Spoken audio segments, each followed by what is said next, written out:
We've really proven ourselves this year, both in the classroom and on the court. There's been a lot more structure to what we're doing, and the guys have really bought into it. So every day they know what they're getting themselves into.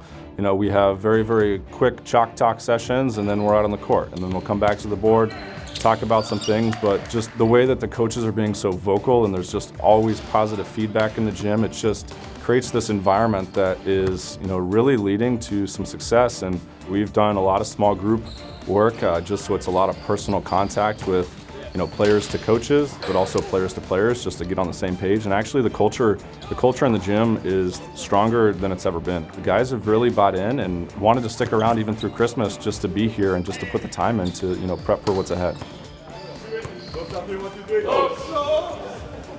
This is a huge game of momentum. And as soon as you start dwelling on what's happened in the past, typically your mind will immediately lead to something negative in the future too. So we're looking on, moving forward so they can really kind of reset their mind and just focus on, what's next as opposed to something that happened in the past. We're using a key word, and you've heard me say it probably a couple times, it's dedicated. Dedicated on the court, dedicated to each other, dedicated to this program, dedicated in the classroom. Whatever we do, we are going to be dedicated.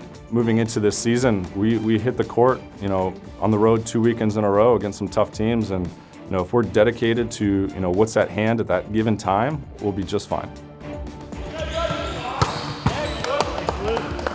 We have a new strength coach that's working with the guys and also a new athletic trainer. So really top to bottom, this is a whole new program, and we want to say we're working from the ground up. There has been something pre-established which we're building off of. But the two new coaches, Troy brings something. He was a high school teacher. He taught special ed, and he brings a different scope to the game. He also coached high school. He has a couple state championships under his belt. He's had some really good things on the coaching side. AJ Nally has played a lot. He's played 5 years pro. He's been in the USA pipeline, and he brings, the playing background to things. So we balance each other really, really well. Being that we have 10 new guys on our roster of the 22, we're balancing some GCU experience with some experience outside of the GCU program.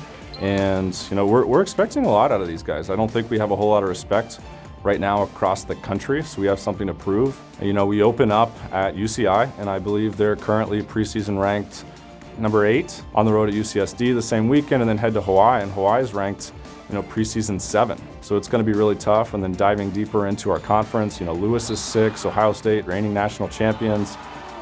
Loyola Chicago, I think, is 11. We have a really, really tough schedule this year, and I think we're ready. I really do think we're ready.